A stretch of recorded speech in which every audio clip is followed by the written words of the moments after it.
Hai sahabat semuanya, jumpa lagi bersama saya Kak Dek di channel kami Gergan Family. Kali ini saya mau share informasi tentang berkendara di New Zealand. Karena ini dari pengalaman sendiri di mana suami saya sering mendapatkan denda saat berkendara di sini ya di New Zealand. Jadi saya mau share pengalaman di sini, siapa tahu kalian yang baru ke sini atau yang mau ke sini biar mengetahui hal-hal yang harus diperhatikan saat kita berkendara di sini, karena berkendara di sini dan berkendara di Indonesia itu memang sangat beda ya, karena di sini sangat ketat di mana setiap orang itu harus memakai sabuk pengaman di saat kita berada di mobil, meskipun penumpang apalagi anak-anak itu wajib pokoknya harus memakai sabuk pengaman. Yuk simak terus video kami sampai selesai, jangan lupa di subscribe, like, share, dan komen. Terima kasih. Oke, saya mau share di sini hal-hal yang perlu diperhatikan sebelum berkendara di New Zealand. Jadi, hal pertama yang harus kita punya adalah SIM. Jadi, kita harus punya SIM kalau kita baru datang dari Indonesia. Jadi, SIM kita itu tidak berlaku di sini ya. Jadi, kita harus mencari SIM lagi di sini yang standar di sini. Tapi jika kalian punya international license atau SIM internasional, itu bisa berlaku di sini selama beberapa bulan atau 1 tahun kurang lebih ya. Jadi sebaiknya kita membawa SIM internasional dari Indonesia, dimana dari pengalaman teman saya sendiri itu saat mereka sudah punya international license atau SIM internasional, saat mereka mencari SIM di sini lebih mudah dan lebih gampang. Tapi kalau belum punya SIM, kayak saya belum berkendara dan belum punya SIM, jadi itu harus mulai dari awal. Mungkin saya jelaskan nanti ya saat saya membuat tutorial atau informasi tentang pencarian SIM di New Zealand, nanti dibantu sama suami saya karena dia yang mencari SIM di sini. Untuk saat ini saya hanya akan membahas tentang hal-hal yang bisa membuat kalian kena denda di sini. Itu anak saya batuk sedikit, lagi kurang enak badan, mohon maaf ya. I'm winning this game so much. Okay, 1 second, mommy still giving information here, okay? Okay, harus selalu selain membawa SIM atau punya SIM di sini, kalau nggak punya SIM kita tidak boleh berkendara ya, karena dendanya itu lumayan banyak. Yang kedua, harus selalu memakai sabuk pengaman seperti yang saya bilang tadi. Jadi setiap orang itu wajib harus memakai sabuk pengaman saat berada di mobil, tanpa terkecuali penumpang juga, karena kalau tidak yang sopirnya nanti didenda. Itu kayak teman saya, anaknya kemarin nggak dipakaikan sabuk pengaman, anaknya sudah umur 8 tahun, dia kena denda kurang lebih 150, itu setara dengan 1.500.000 ya dendanya kalau dirupiahkan. Sedangkan itu denda di sini beda-beda dari pelanggaran, tergantung pelanggaran masing-masing, dendanya itu beda-beda ya. Kalau sabuk pengaman itu 1,5 kayaknya kemarin teman saya bilang. Sedangkan dan untuk anak-anak yang di bawah umur kayak anak saya si Emma dan Lucy, karena mereka masih kecil, jadi harus ada booster seat atau ada tambahan tempat duduknya biar mereka itu lebih tinggi, soalnya kalau pas memakai sabuk pengaman biar tidak di lehernya, jadi biar bisa bagus tempatnya di tempat duduk itu biar aman. Sedangkan untuk bayi kayak Emma yang masih kecil, masih toddler, itu memakai khusus tempat duduknya itu extra safe ya. Jadi ada tempat duduk khusus buat Emma, nanti punya seat belt sendiri dia. Itu harus ada, kalau enggak kita bisa kena denda juga. Kenapa di sini saat polisi ngecek. Sedangkan yang keempat, pastikan mobil sudah dicek keamanan dan pajaknya. Di sini mobil kita juga itu di samsat setiap 6 bulan sekali kita bisa ngecek, atau setiap 1 tahun. Jadi tergantung berapa bulan yang kita ambil. Kalau saya kemarin itu kita ambil 1 tahun samsatnya. Dan juga di sini sebelum menyamsat mobil itu dicek dulu kelayakan mobilnya, dari semuanya, dari rim, pokoknya semuanya dicek di sini. Kalau di Indonesia biasanya yang mobil untuk transport umum saja biasanya dicek ya, sama pick up, karena kita juga punya pick up di Bali. Kita setiap 6 bulan itu melakukan KIR, jadi itu sama seperti di sini, namanya aja yang beda. Yang kelima, speed limit. Itu harus selalu diperhatikan the speed limit di sini, karena di setiap tempat itu speed limitnya beda-beda. Kayak di depan sekolah mungkin speed limitnya itu ada kurang lebih 40 atau 20 atau beda-beda ya tempatnya. Jadi kita harus selalu memperhatikan speed limit. Karena dari pengalaman suami saya di sini, kita sering itu dendanya karena speed limit. Kadang suami saya mungkin lewat lagi sedikit, misalnya speed limitnya 50, dia speednya 59. Itu sudah kena ya.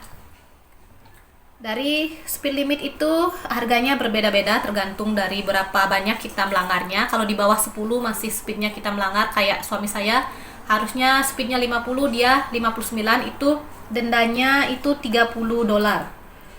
Sedangkan di atas 10 sampai 20 itu dendanya $80. Jadi kalau melebihi 10, di antara 10 sampai 20 itu dendanya $80. Sedangkan di atas 20 pelanggarannya itu kurang lebih dendanya $100 atau lebih ya. Itu dari pengalaman suami saya sendiri, dia sudah dapat denda kurang lebih 3 kali di sini karena speed limit, dan speednya itu dilakukan pas di tempat yang sangat sepi sekali, karena kita pergi ke suatu tempat yang tidak ada penduduknya, yang tidak ramai, jadi kayak perkebunan, dan kita mau pergi ke pantai, jadi tempatnya itu sepi sekali, kita nggak berpapasan sama sekali dengan mobil yang lain, dan dia kena speed limit di sana. Jadi harus berhati-hati sekali, karena meskipun tempatnya itu sepi, karena kamera ada di mana-mana di sini ya. Kemudian traffic light atau lampu stop yang ada di jalan itu juga kalau kita melanggar traffic light di sini itu dendanya $150. Karena suami saya sudah kena sekali pelanggaran traffic light. Jadi kadang traffic light di sini juga membingungkan, karena kadang banyak ya yang ini jalan, yang ini berhenti, dan suami saya kurang memperhatikan, dan dia itu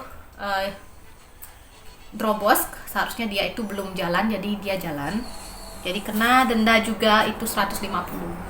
Jadi harus berhati-hati sekali. 150 lumayan loh, kalau di Indonesia itu 1,5 juta. Jadi di jalan kita harus hati-hati sekali, karena tetangga saya yang orang Filipina juga, dia sering sekali kena denda juga karena speed limit dan juga melanggar di lampu stop.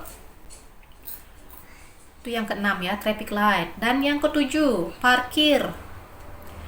Parkir di sini harus diperhatikan juga ya, itu sangat penting, karena kita baru awal datang sini, kita tidak memperhatikan di parkir itu ada lambang-lambang di sana, itu buat parkir, ada jam-jamnya. Jadi ada tempat parkir kayak di mall itu mungkin waktunya diberi 90 menit atau 180 menit atau 60 menit. Jadi harus diperhatikan. Kalau yang 60 menit itu artinya kita cuma boleh di sana parkir selama 60 menit aja. Selebihnya nanti kalau mobil kita masih di sana mungkin dikenakan denda. Nanti ditaruh tiket di depan mobilnya. Dan dendanya itu tidak tanggung-tanggung. Kemarin kita kena denda $55. Itu lumayan mahal. Tapi seandainya kalian kena denda, kalian bisa mengajukan apa namanya itu ya? Kalau di Inggris apa ya? Mengajukan, kita bisa kirim email ke departemen itu. Nanti kan ada suratnya, itu di suratnya itu ada emailnya. Jika kita mau komplain atau memberi alasan kenapa kita stay-nya lama di sana, itu bisa. Karena saat kita kemarin kena denda di tempat itu, suami saya mengirim email ke mereka, dan kita harus mengirimkan bukti juga kalau kita berada di mall itu, kita berbelanja. Karena kita juga di sana kemarin mengecek bank, jadi itu juga antre dan lumayan lama, dan kita berbelanja juga di tokonya. Jadi slipnya itu disimpan, dan kita juga pergi ke tempat bermain atau time zone. Kalau di sini bukan time zone namanya ya, beda namanya. Tapi anak-anak main di sana, jadi tempat parkirnya itu cuman boleh kita stay di sana cuman 1,5 jam. Jadi kita melebihi jamnya itu dan kita kena denda, dapat tiket di mobilnya.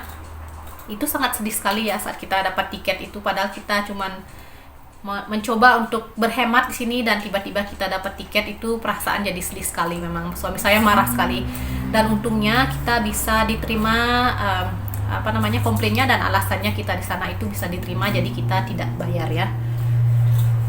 Oke, dan juga di pinggir-pinggir jalan di sini bisa kalian lihat juga, mungkin ada yang mau belanja atau mau jemput anak dari sekolah, itu ada tempat-tempat tertentu yang parkirnya itu dari jam segini sampai jam segini berbayar, dari jam kerja itu berbayar, dan hari libur itu nggak berbayar. Jadi harus diperhatikan tempat-tempat parkirnya karena itu sangat penting ya. Oke, apa lagi ya? Mungkin itu saja ya pengalaman kami di sini, dimana kita kena denda dan lain-lainnya. Dan saya sebenarnya pengen belajar menyetir juga di sini, tapi karena saya masih ada bocil 2, nggak bisa ditinggalkan, jadi saya masih menunggu aja. Mungkin nanti belajar di rumah aja, terus nyari SIM di rumah baru dibawa ke sini, itu lebih baik. Karena setelah kita punya SIM dari rumah itu, di sini kita bisa lebih mudah mencari SIM learner. Kalau enggak itu harus dari awal, itu harus 1 tahun baru dapat SIM beginner kayaknya. Oke, nanti saya mau bahas tentang SIM ya sama suami saya. Terima kasih banyak atas perhatian dan juga waktunya. Semoga informasi yang kita berikan bisa bermanfaat dan bisa menambah pengetahuan juga. Jika ada hal-hal yang mau ditanyakan seputaran New Zealand, mungkin tentang kehidupan di sini, pekerjaan, cuaca dan lain sebagainya, bisa ditulis di komen. Nanti saya bisa balas. Kalau saya tidak tahu jawabannya, nanti saya cari tahu.